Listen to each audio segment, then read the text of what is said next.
Welcome back to L&L Honeycomb Homestead. Today we're going to do some kidney beans, and I'm here to show you how to do some kidney beans. If you have not done any kidney beans or pressure canned any type of beans, there is a procedure that you need to do before you even get started doing anything like this, because we don't skip that whole step today in the other videos. But I can leave a link down below to show you how you need to prepare your beans for canning. Okay? So again, if y'all are ready to learn how to pressure can some kidney beans, stay tuned. Okay, before we get started, you might want to get a kit, or you can buy these things separately, your canning kit. You can buy them at Walmart, you can buy them off of Amazon. But with that kit, you would get you a jar handler. You will need a jar handler to handle your hot jars. You're going to need a funnel. You will need a debubbler as well. And with this debubbler, it's got the measurements on here so you can know how much you need to fill your liquid to each jar. The other thing you're going to need is a magnet. This is the magnet. This is what you're going to need to be able to get your lids out of the water and not having your hands directly in that hot water like this. Okay. And I also use a ladder because you're going to have to get this where you're going to get the beans out to put in your jars. And I use a measuring cup so that way I can kind of level off how much beans that I need to put in each jar. Okay, so you can have the right kind of measurements in a sense. You can eyeball it. Okay, and I usually use this as well. I forgot what you call this, but it's like a strainer in a sense because it releases all the liquid because you're going to have your own particular liquid. And that's what I use when I'm doing my beans. You're also going to need some vinegar. You will need some vinegar, and you can get you some paper towels, or you can get you a clean sterile towel like I have to wipe the rims of your jars. Always have vinegar. And you're going to need some vinegar to go into your pot when you get ready to process your food. Okay, when you get your jars, you're going to have to wash your jars with hot soapy water. Okay, and then you're going to put them, you can put them in the dishwasher. If you got a sanitizing button on your dishwasher, that will sanitize your jars. Okay, if you have a long process going on in there, it's going to sanitize them as it goes. Some people do it that way.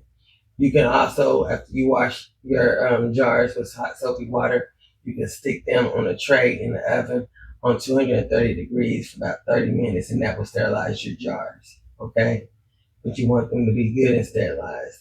You want to do the same thing with your supplies. You want to have them all washed with soapy water and everything, and you want them to be sanitized as well. So everything needs to be sanitized. The other thing you're going to need when you're canning your hot product, have you some hot water on the side. You can use a kettle, or you can use another pot with hot water in it. You're going to need a little small pot to put your lids in, and that way that also can be warm. You want that to be kind of like warm. You don't want it boiling. And then as far as your canning pot, your pressure canner, you want to have 3 quarts of water in there. But look in your manual, and it will also tell you how much water you need to have in your pressure canner. Okay, in my pressure canner, I need 3 quarts of water. You'll see some lines in there, and it will tell you the first line. There's a line in there. You can barely see it, but you need 3 quarts of water, and you need to look into your elevation to see how much you need to pressure can your things. Okay, there's a lot of people out here is telling you, hey, pressure can at 11 pounds, 11 pounds, 11 pounds, or 12 pounds. Okay, but when you look it up on what is my elevation, then that will determine how much weights, if you're using a weight, and if you're using a gauge, it also will let you know what your gauge need to be on. So make sure you read your manual, and make sure you read on the app that online saying what is my elevation. That will help you. Okay, so let's get to canning. Okay, I done took out my hot jars. They are hot. And you have your pot of beans. Okay, they're also hot. Okay, so we're getting ready to start filling up our jars. And how I fill them up, I usually go right here at the shoulder, right about right here. And and you'll see as I'm filling it up so you can have an idea. So I got my cup, I got my strainer.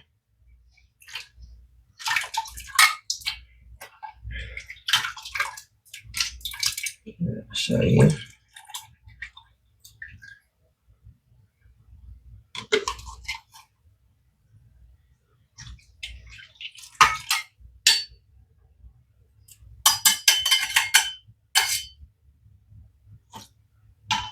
It's about right there.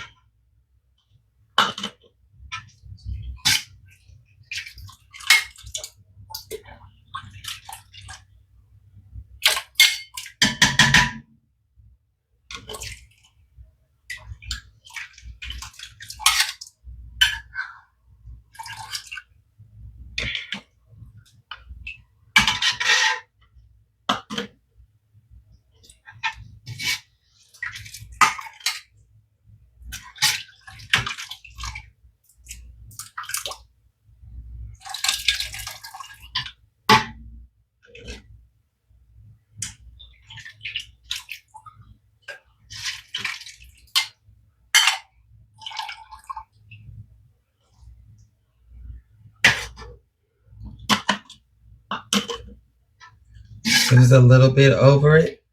All you have to do, I'm gonna show you, and it'll be easy to get out.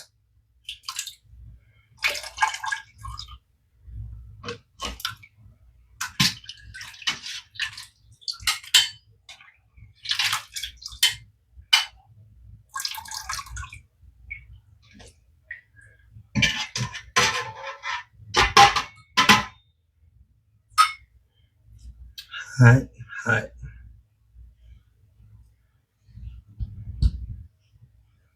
It's too many.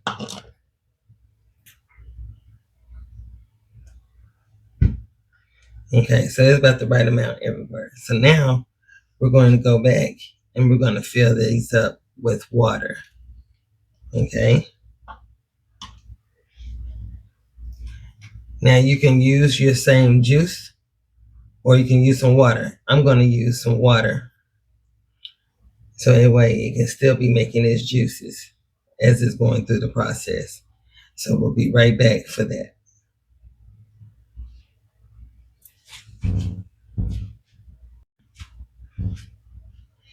Okay, now that I got my water, we're getting ready to fill these jars up. And you want a 1-inch headspace. That 1 inch is going to bring you to about right here, that first line on your jar. That's where you want your water to be.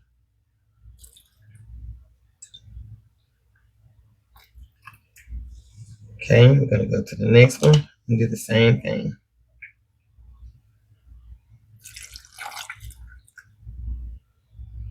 Here, you see I didn't put no ingredients or anything in it because I want it to be plain, because I have some recipes and I do not want to season these at all, because they'll be going in some dishes and I want some that are going to be plain.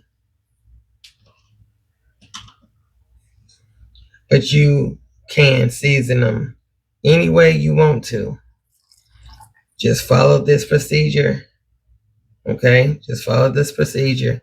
But you can season your beans and you don't have to season them. You can wait until afterwards, after you done can them up, and then whenever you decide to cook them, that's when you can season them then. Okay, now that I got the water in there, you want to take your debubbler and you want to go in and make sure you get all the air pockets out. Now what this is going to do is going to bring your water level below the 1 inch headline, but you're going to fill it right back to that 1 inch headspace. Okay, but you want to go around and you want to debubble, you want to make sure all the air pockets are out of the jar when you're doing this.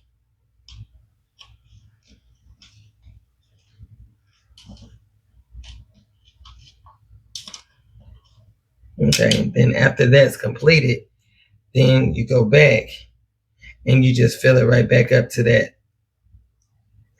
1-inch headspace. Okay, just go back and fill it all the way back up to that 1-inch headspace.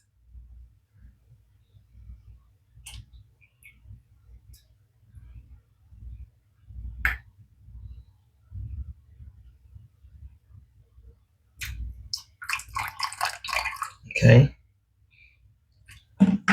after you do that, now you're going to have to get your paper towel or your clean sanitized towel with your vinegar. Okay, now you're going to wipe all the lids. So you're going to get this and you're going to go around and wipe all your lids up. Here is where you're going to check, and you also check when you're washing them. You want to check and see if there's any cracks in your jar on the lid. You do not want to can any jars that got any cracks in it. Okay, you don't want that. It's going to shatter it. And as I can remind you, all of this is hot product. Okay, you want everything to be hot. You don't want to have no cold anywhere. If there is cold anywhere, then it will shatter your jars, because cold and hot don't mix. It's going to shatter your jars.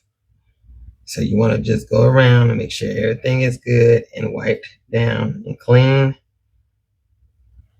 no residue, and then just check for nicks and dings. Okay,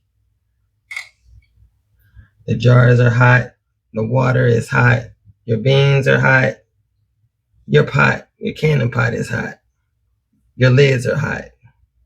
You want everything to be hot. Okay,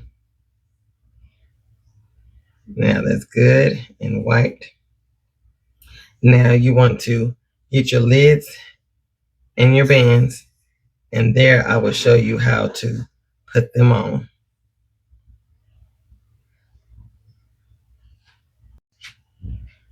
Okay, now I have my little saucepan here and I have my lids in it. I have my magnet. The magnet is what holds your lids. So you're going to put them down on the jar and hold it down like this so that way it can stay down. You're going to go all around your whole entire jars like that with the lids.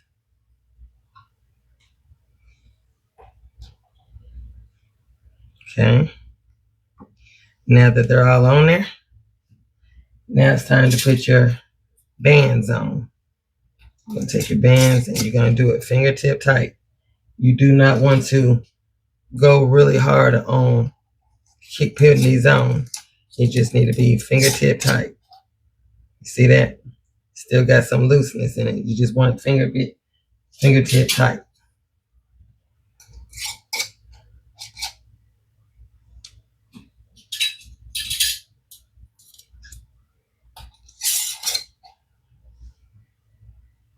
Okay. Now after we got all those done, now I'm going to take those over there to the pot. I'm going to finish the rest of these kidney beans and put the rest of them in the pot, and I'm going to take you over there to show you the next step. But that's all you have to do. Just that simple. Okay? Okay, family. So you see I have my 8 pint jars in the pressure can. Okay? There's 8 jars. Now, here are some tips that you need to know. When pressure canning on your lid, you want to have to check some things.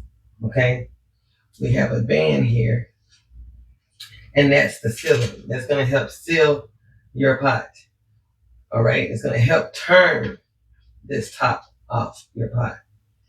Now, you can oil this You don't have to have a whole lot of oil on it, but you can oil it, okay?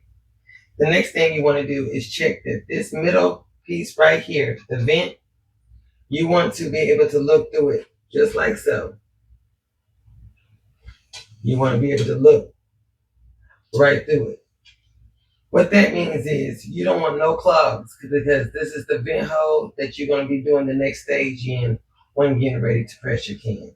You want that to be clear of any kind of debris or anything. You want to be able to look right through it so that steam can be able to go through it. Okay? The other thing you're going to need is this topper right here. That's going to be like your temperature gauge, okay? Because when it's building pressure, this thing right here is going to pop up. So you want to make sure that's moving pretty good, okay? See that? You want that to be moving just like that, okay? And then you have this other little piece here, and it does the same thing. That's letting it know that it's time for pressure to come up on it. They'll come up on it, okay? You also have some arrows that is on the pot, and it's right here. You can see that. Bring it up close. You see the arrows? You're going to align that arrow with the other arrow, and I'm going to show you what that looks like on the pot. You're going to have to align that up there to make sure that you have your pot down like it needs to be on here before you start your pressure canning. So I'm going to show you that now. Okay, so here you will see that arrow right there. Okay, you want to make sure your pot is sitting directly on that eye. You need to be having it leveled right on there. And this is the arrow that I was telling you about. And this, the arrow right here. You want to align that right there along with that arrow. See how it just came right on there? Now, after you get it on there, you're checking it, everything. Now you want to close it. That's when you know it's completely closed. Okay?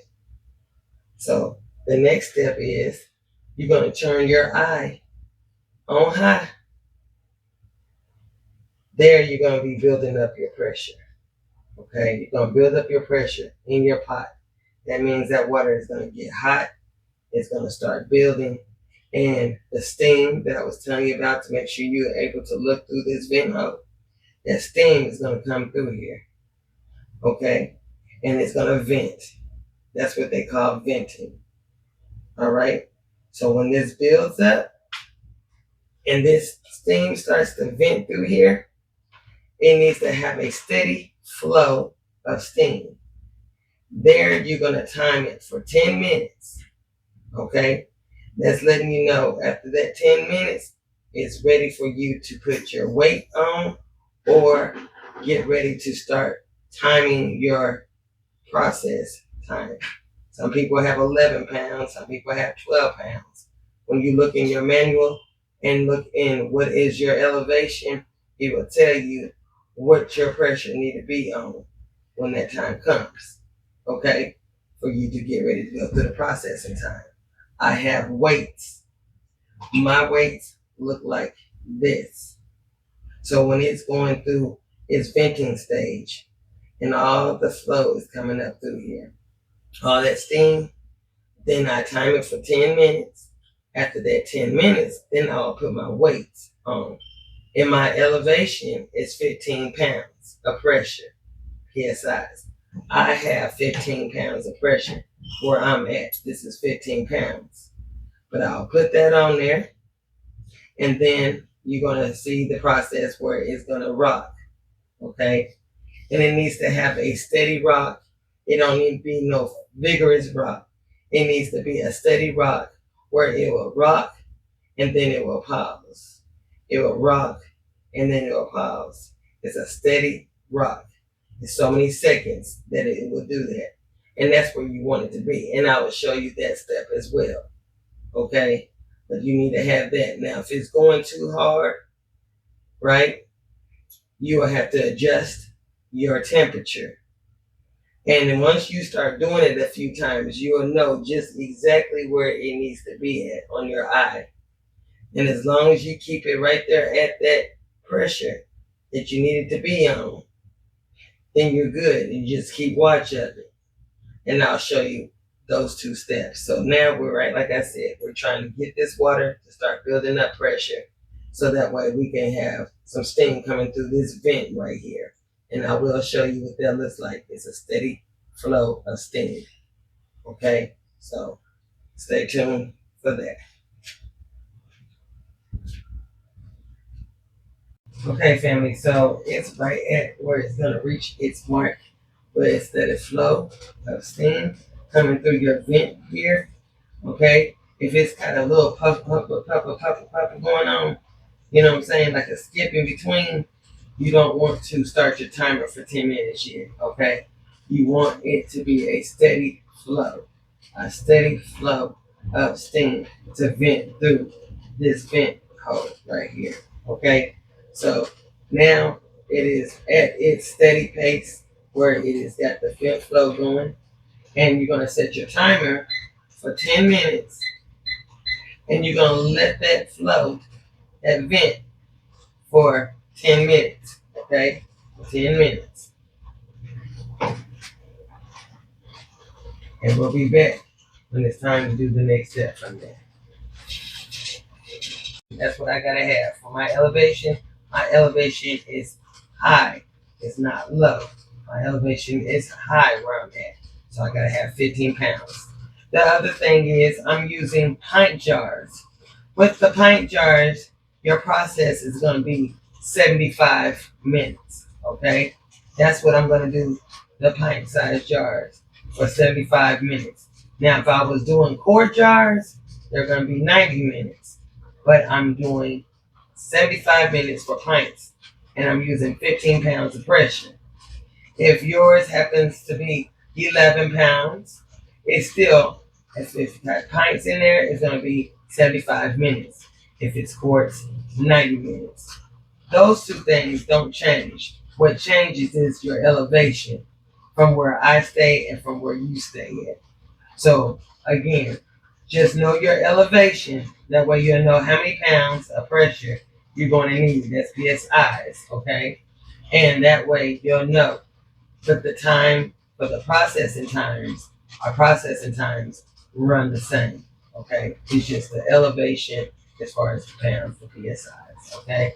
If that makes sense. If you have any questions, you just make sure you leave it in the comment box below. And I'll try to explain it a little bit more to you. So now we're going to let this build up pressure where this starts to rock, and then I'll be setting my timer for 75 minutes. But I'll come back on so that way you can kind of have an idea of what this is supposed to be looking like when it's going through its processing time and stage with it. Because you don't want it to have a vigorous rock. You want a nice rock stage. Okay? Then I'll be back. Okay, family, you see how it has this little steady rock going on? It's going to be going a little faster, but I'm going to turn my dial down, okay, off that high mark, because you don't want it to be vigorous, but you want it to be like a steady rock, okay, and it's going to spin, okay, so I'm going to turn it down, because I know, and the more you do this, you're going to know where your sweet spot is. You're going to know exactly where it is every time. Okay, so I put it on there. Okay, and now you're going to see it just kind of go like this. So I have a little rock, and then it's going to spin. But it's going to slow down. Okay, because it's supposed to do that so many times a minute. All right. Now you see that little steady rock? Then it'll pause. And they'll turn, and then they'll rock, and then they'll pause, and then they'll turn. Do you see that? That's how you want it to be. Okay? So you're going to set your timer for 75 minutes. And after that 75 minutes, I'll be back and we'll be able to remove our jars. But before you do, I usually wait an extra hour and a half for it to calm itself completely, okay? Make sure you don't have no hissing sounds, nothing going on when that 75 minutes is up.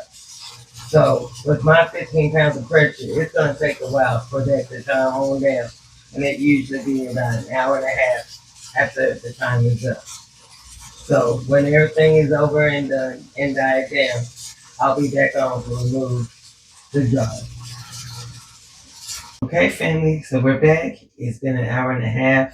It done cooled all the way down, and now I'm getting ready to take out the beans. So be ready for that.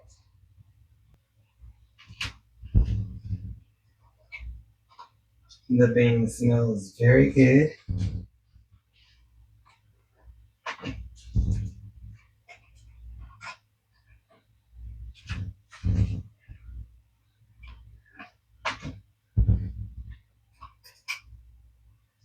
And anybody can do this. You'll be saving a whole lot of money.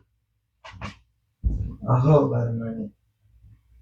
Stocking up your shelves. Saves you time from having to cook. You can pick anything off your shelf and just put it up. So I had used, on each one of the videos you've watched, I've used anywhere from 7 to 8 pounds of beans. And I use some in quarts, and I've been using pints. So that's a total of 2, 4, 6, 8. And I'm going to show you the other ones that I started off yesterday as well. And I've done the quarts, and I've done some more pints, and there's some more quarts as well. I done already boxed them up and put them in the pantry too. So I've had a total of 12 quarts, and I've had a total of more pints. I think that's 8 that I just finished, and then there's 8 more. That's 16. So 16 and 12. Okay, so family, that's everything that I've done. That's all the kidney beans that I've done. And you can do the same thing.